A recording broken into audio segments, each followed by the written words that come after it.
Hello, my Who's Who NIT report is about Sherry Turkle. Sherry Turkle is a licensed psychologist, professor, and acclaimed author whose research and novels have had a tremendous impact in the technology community. The reason I chose to do my report on Sherry Turkle is that I found a lot of similarities in her story that relates to me personally. She's from Brooklyn, New York. I'm also from Brooklyn, New York. We're both products of the New York City public school system. She went to the rival high school. From the high school that I went to, she went to Erasmus High School in Brooklyn. I graduated from Midwood High School in Brooklyn, New York. After school in New York City, we both went to universities in Massachusetts. She graduated from Harvard University. I graduated from the University of Massachusetts. It was just ironic that after we both finished college, she went and lived abroad in Europe for a period of time. I also lived abroad after I graduated college. We visited some of the same countries and had some similar experiences from the research I've done with her, It just was a unique situation, just finding a lot of similarities after I investigated more about her. Some of her major contributions to technology would be on the research and the novels she's written, mostly discussing how computers impact the psyche and the social atmosphere of humans.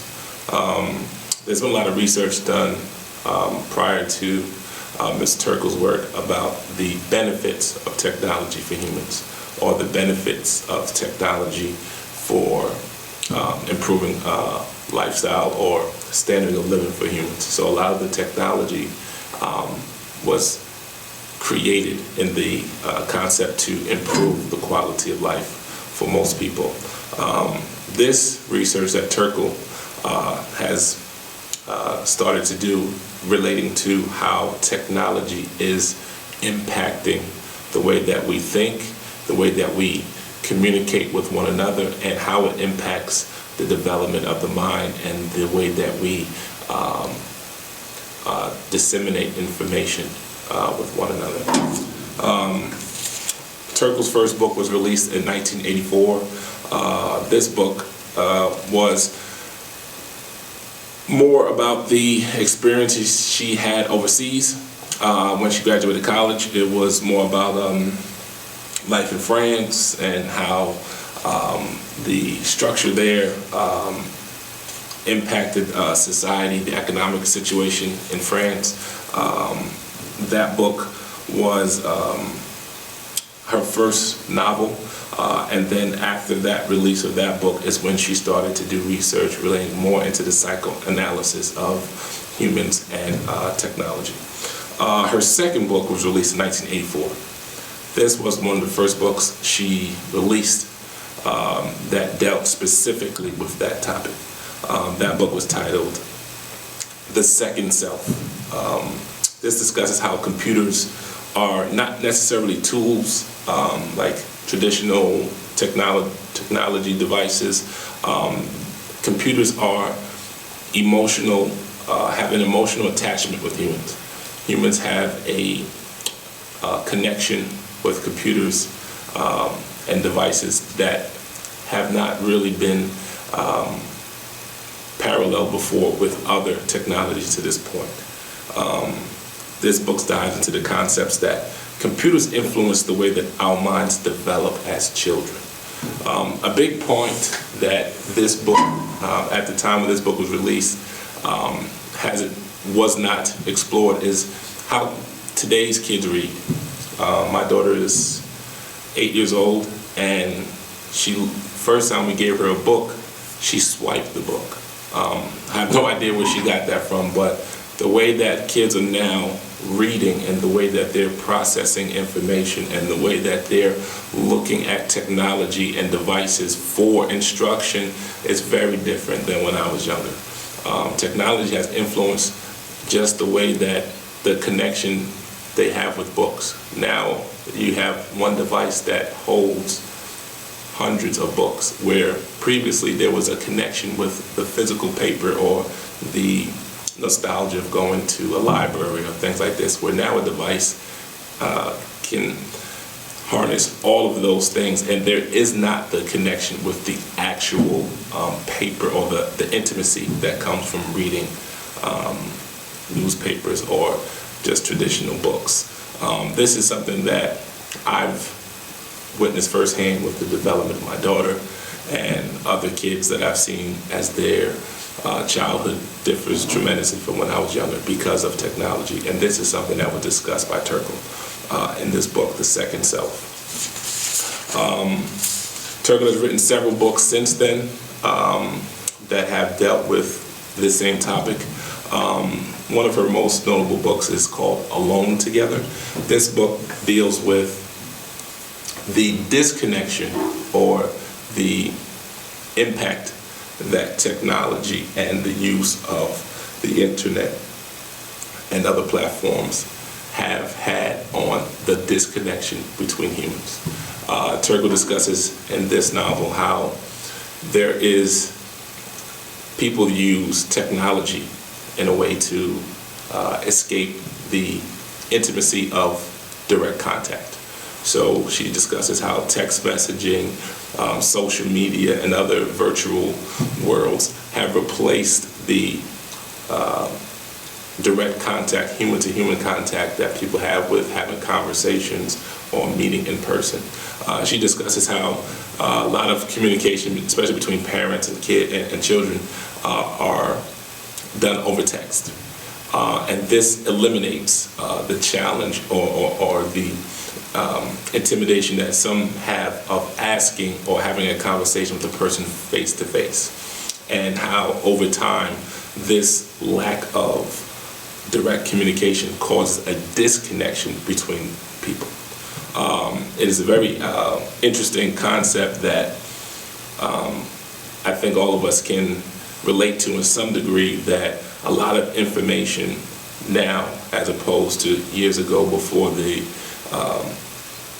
widespread use of cell phones, there was a difference in the way that people had conversations and the amount of face-to-face conversations we have. Now most things are done via text, email, or with a disconnection of that intimacy of the person-to-person contact that technology has kind of severed, or we've lost that ability to communicate in that capacity.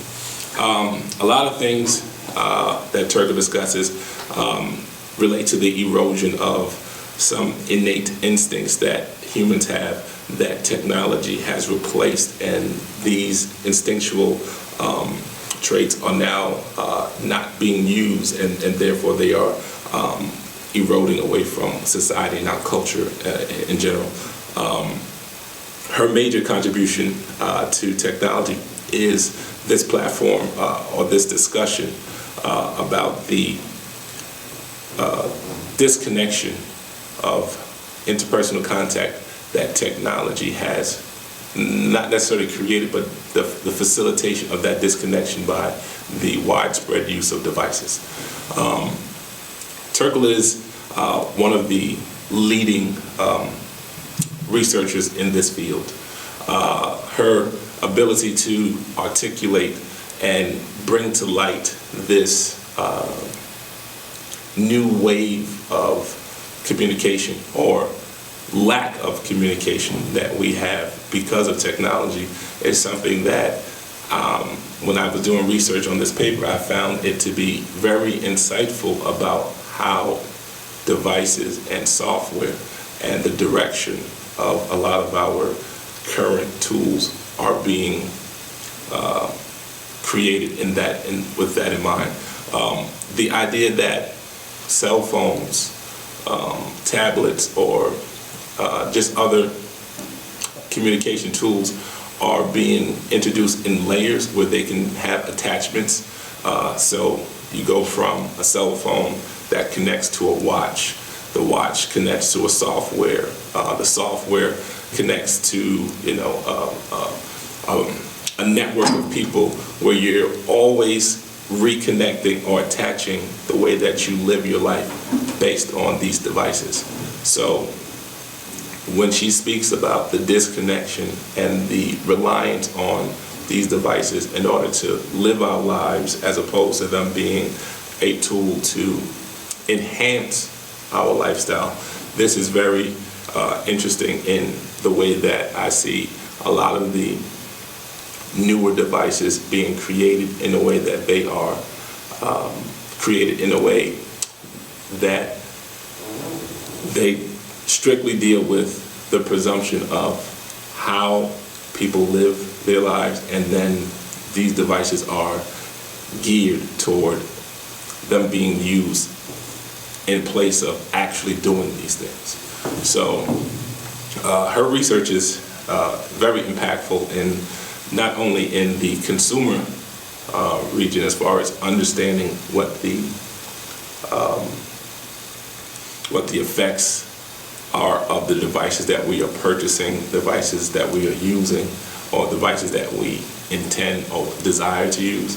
But this research is also very impactful for the designer of these devices to understand how to potentially create or what direction to modify or enhance an existing technology in the presumption of how society or culture is going to move toward. I think it's feasible to say that 20 years ago, no one would believe that everyone would have a cell phone. Or even 10 years ago, how a cell phone would replace a digital camera. Or that a tablet without a keyboard, so to speak, will replace a computer. It's extremely impactful, her research on how devices are extremely, speaking of devices, I have to edit that.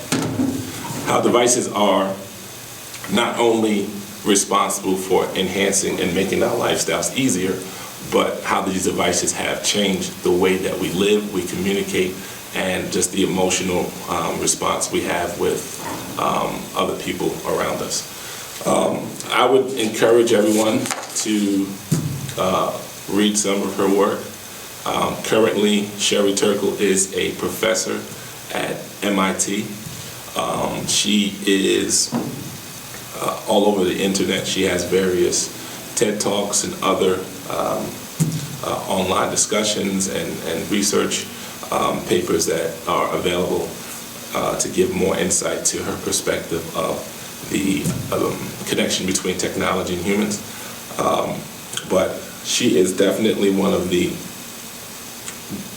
lead people in research in this field and has facilitated conversation that many people feel is very impactful and important in just overall awareness of technology and just overall technology etiquette of how and when to use technology and when is it crossing the line as far as invading the way that we communicate and becoming a hindrance to some communication styles and things that we naturally have. This is a very interesting conversation that I think we need to have, especially with the generation coming up now, where the biggest challenge is that I see, especially dealing with high school kids, is how do you transfer from text message conversations to your written work in the classroom, in the academic space. There are tons of papers that we'll read that will have abbreviations or text message notations in their work that they perceive or believe to be acceptable in all avenues. This is a big blur that society is having now that I believe Turkle dives into, where there is no difference between the person texting their friends about a party on the weekend and the conversation you have with a potential employer on the job interview. That these conversations are all in alignment. there has to be an awareness that there is a difference between a social conversation and the proper etiquette you would use in a more formal setting. And technology, the use of it, and it being so rampant, and the casual use of these devices has blurred that line. This is something that we need to inform, especially young people, about severing or making a difference between social conversations and professional conversations. And this is another element to Turkle's work that is very prevalent in today's society.